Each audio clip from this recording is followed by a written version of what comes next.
Good afternoon to all of you, my fellow climate warriors.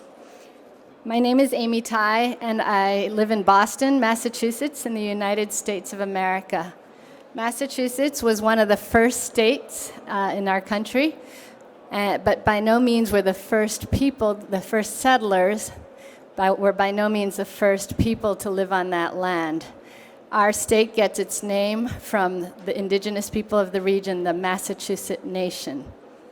I am deeply honored to get to represent the almost 35,000 women mothers out front back home. We are a group of mothers who are deeply committed to building a movement across class, race, geography, political lines, political party lines, and anything else that is set up to divide us. As part of this work, it is really crucial that we recognize our status as settlers on the land that is known as Turtle Island, called Turtle Island by indigenous people. We mothers are fiercely protective of our children, and we always want what's best for them.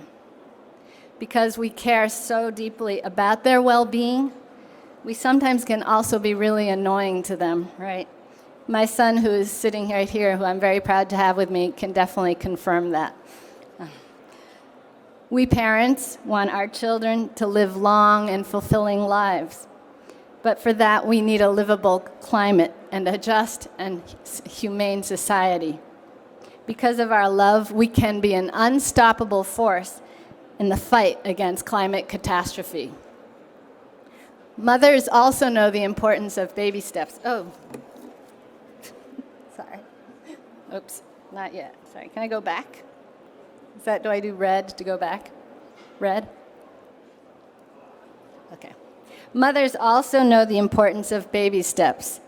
My life as a climate activist has been a series of baby steps, but each one has helped to bring me here with all of you.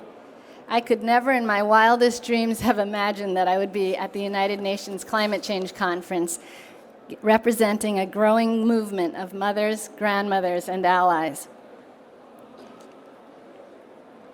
I grew up in a Chinese immigrant family, the youngest of 4. After my father died at the age of 39, my mom raised the 4 of us on her own. You can imagine that was not easy. Being the youngest, I often felt alone and insignificant. Sometimes these old feelings have made it difficult for me to believe that I can do anything about the climate crisis. But I have learned through experience and my healing practice that my feelings are not actually reality. And my work with Mothers Out Front has taught me that I am not alone in this fight. So many inspiring women come to mind. One of them is sitting right here with me, the co-founder of Mothers Out Front, Vanessa Rule. My baby steps were very small. All I knew was that doing nothing was not an option.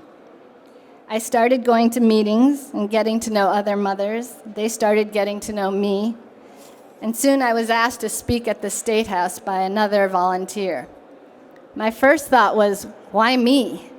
But then I thought about one of our organization's main principles, originally said by Hillel the Elder: if not now, when? If not us, who? So I said yes. In preparation for this day at the State House, many mothers and grandmothers who started, like me, with baby steps worked tirelessly to organize this powerful action, each of us bringing our unique skills and passion. Connecting as human beings, building relationships, supporting and encouraging each other to grow in our leadership and participation in leadership, what we call moving up the ladder of engagement. This is the foundation of the work of Mothers Out Front. This is a model that clearly works. One day I was waiting to go into the State House to attend a hearing when I overheard a group of men commenting on the crowd. Ooh, Mothers Out Front is here. Now there's a group that knows how to get things done. This is something we hear very often by many people in all of our actions. Another success was when the president of a local gas company called us to meet because of a because of the pressure about gas leaks that was generated by our many teams throughout the state. They saw a public relations problem coming. Now they're repairing gas leaks across the state and proposing a pilot for heating homes with geothermal instead of gas, and this from a gas company. We are working with them and many partner organizations to support these efforts while continuing to fight the use of fossil fuels.